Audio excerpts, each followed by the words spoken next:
Harley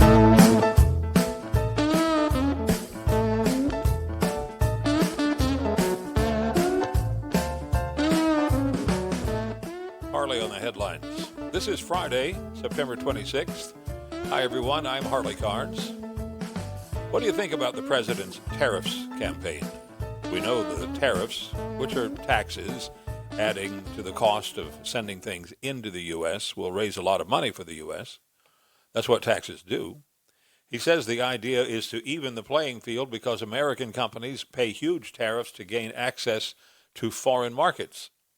Well, the latest are being levied on big trucks, on cheap foreign drugs, and on furniture. The way to avoid the tariffs is for the foreign companies to set up shop in the U.S., make the products here, and hire American workers to do the work. The downside is, if those companies don't do that, and we continue to buy those foreign trucks, drugs, and tables, we'll pay more. Or we could buy American, which usually costs more anyway. Here's what Trump is banking on, that the U.S. economy will grow so much, we'll be able to afford whatever we want. Only time will tell if he's right or not.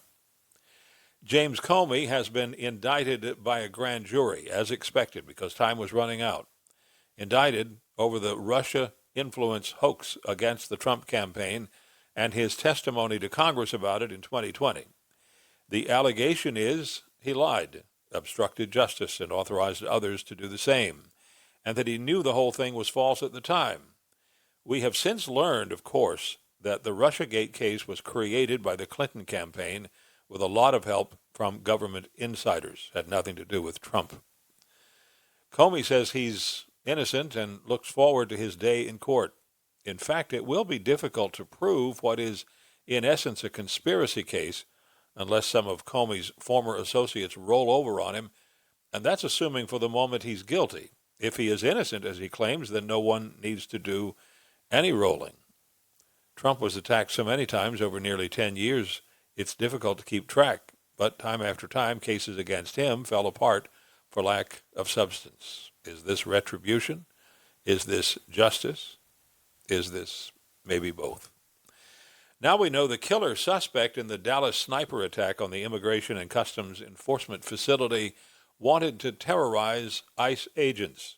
He left a letter behind. This much we know. He couldn't shoot straight, killed an immigrant and badly wounded two more instead of the agents he was allegedly aiming at. And ICE agents are not terrorized, but they are pissed and alert and trained and really well armed. The guy, of course, shot himself dead, too. Israeli Prime Minister Benjamin Netanyahu has told the United Nations what it already knows. The job of ending the Hamas reign of terror must be finished. Some of the always anti-Israel delegates got up and walked out before he started to speak. Some of the most conservative leaders in Israel want to annex Gaza and be done with all this talk of a Palestinian state. President Trump has said he won't go along with that. We don't know exactly what Netanyahu thinks about the feasibility of annexing Gaza. One thing that is very clear when he took the podium, as he said, anti-Semitism dies hard. In fact, it doesn't die at all. Undeniably, he's right about that. Did you know a new species of deep-sea coral has been discovered? Another coral that can live way, way, way down in the ocean where there is far less sunlight than the coral beds that draw people wearing snorkels. This one looks like it's covered with hair. Looks like a pale Chewbacca. So that's what they named it, Chewbacca coral. Speaking of coral, National Geographic divers have found the largest single colony of coral ever. It's in the Solomon Islands, and it's 111 feet long. It's been around 300 to 500 years. So big it looks like a wrecked ship covered in coral, but it is not that. It's just coral. There's so much under the surface of the oceans that we don't know. And the luckiest guy around a few days ago was Anton Lawrence. After 40 years of playing golf, he finally hit his first hole-in-one.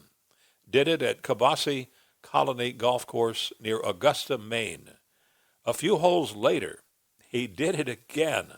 That's 2 holes in one and 1 day on the same course.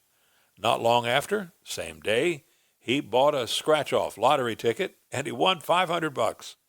Sometimes the sun shines and we get the elevator. That's it for today's Harley on the Headlines. Hope you like what we're doing and will like, follow, and subscribe and pass the word if you would please. I'm Harley Carnes. Thanks again, and we'll see you soon.